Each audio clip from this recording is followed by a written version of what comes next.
오늘은 너무 무겁지 않게 일본 관련 콘텐츠 하나 준비했습니다. 사실 지금 일본이 전 세계에서 거의 유일하게 마이너스 금리를 정책을 고수하고 있는데요. 적어도 내년에는 마이너스 금리 폐지할 것이다. 이런 예측이 강하게 들었었죠.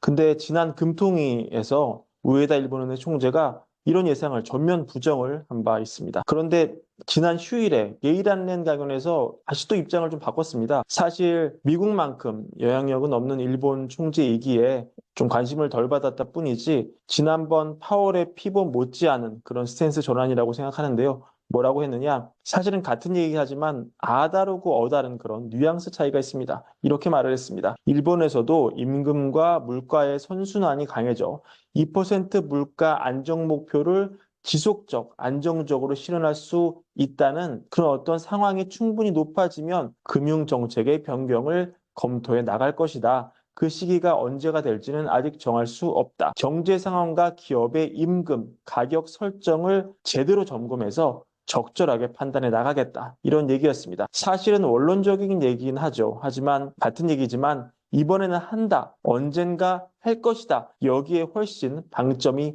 많이 찍힌 얘기였습니다. 결국 일본이 기다리는 것은 임금 상승입니다. 정체된 임금이 점차 오르고 결국 인플레를 뛰어넘어서 늘어난 소득이 경제에 활력을 가져다주는 그런 시나리오를 얘기하는 것입니다. 경제 발전과 기업의 임금 및 가격 설정 행동을 면밀히 검토하고 그에 따라 적절한 방식으로 향후 통화 정책을 결정할 것이다. 이건 위에다가 평소에 사용하는 당분간 초완화 정책을 인내심을 가지고 유지할 필요가 있다. 문구와는 확실히 다른 것이죠. 사실 전 세계가 인플레 2%와의 싸움을 하고 있는데요. 일본은 다른 나라들이 내릴 생각을 하는 와중에 일본은 올릴 생각을 하고 있습니다. 장기간 정체된 임금이 오르면서 인플레가 따라오르면 즉 임금과 가격이 같이 오르는 선순환 구도를 통해서 물가와 임금이 제로 주변에서 멈출 거라는 기존 일본의 오래된 상식을 깨는 그런 시나리오를 일본은 바라고 있는 것입니다. 실제 일본 정부는 급여 인상을 오히려 부추기고 있는데요. 총 급여액을 5% 이상 올리는 그런 대기업에는 법인세 공제율을 높여주는 그런 극단의 대책까지 내놓은 상황입니다. 일본 노조연합 역시 내년 임금 상승률 목표를 5% 이상으로 보고 있습니다. 일본의 마이너스 금리 폐지, 이게 머지않은 시나리오일 수 있다는 그런 얘기입니다. 그래서 헤지 펀드들도 좀 돌아섰어요. 이제 엔화 강세에 베팅을 하는 것으로 포지션이 좀 바뀌었습니다. 사실상 미국도 유럽도 영국도 전부 다 금리 인하로 갈 수밖에 없는 그런 상황에서 일본만 또 역주행을 할 수 있는 그런 상황이 닥쳤습니다. 그럼 엔화는 강해질 수밖에 없을 겁니다. 기사를 보면은 스미토모 미쓰 은행 히로후미 스즈키라는 분이 이렇게 얘기를 합니다. 이 포지션 전환은 미국의 금리 인하와 일본 은행의 마이너스 금리 종료에 대한 기대가 커지는 것을 반영한다.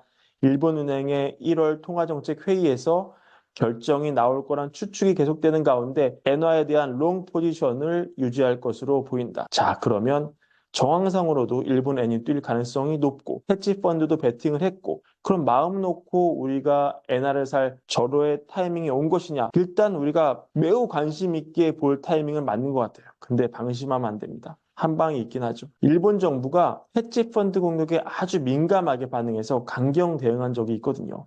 때는 2003년, 2004년으로 거슬러 올라갑니다. 당시 헤지 펀드들이 엔화 강세에 베팅하고 엔화를 사들이면서 달러를 파는 그런 작업을 크게 벌였습니다. 이때 일본 정부는 기자회견까지 열고 헤지펀드한테 경고장을 날리죠. 너네 그렇게 하지 마라. 강경하게 대응을 하겠다. 경고를 했는데 헤지펀드가 그 말을 듣지 않았습니다. 그래서 계속 엔화 강세로 때리는데 일본 정부가 진짜 맘먹고 헤지펀드랑 한판 합니다. 쌓여놨던 엔화를 그냥 시장에 대규모로 풀어버리고 달러를 사는 거죠.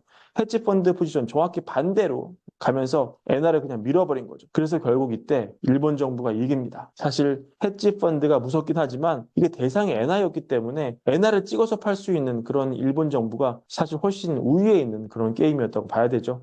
이 때문에 미국에서도 헤지펀드 여러 개가 깡통을 찼습니다. 정말 사력을 다한 공격이었지만 일본 정부 철통 방어를 뚫지 못한 것이죠. 그러니까 일본 정부가 마이너스 금리 폐지로 엔화 강세의 점진적인 진영은 환영할 수 있어도 갑자기 헤지펀드가 들어와서 날뛴다. 이거는 체질적으로 가만히 둘 수가 없는 거예요. 일본 같은 경우는 이렇게 막 정책을 툭툭 바꾸듯이 즉흥적으로 하는 경향이 있어서 이번에 위에다가 열흘 만에 입장을 좀 바꿔서 내놓은 것처럼 다시 또 헤지 펀드들이 너무 세게 엔화를 올린다. 여기 베팅을 세게 한 것 같다.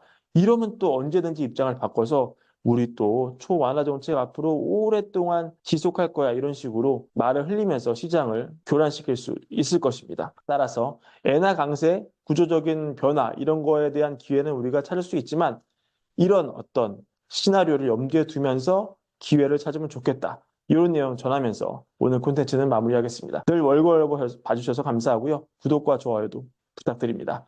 감사합니다.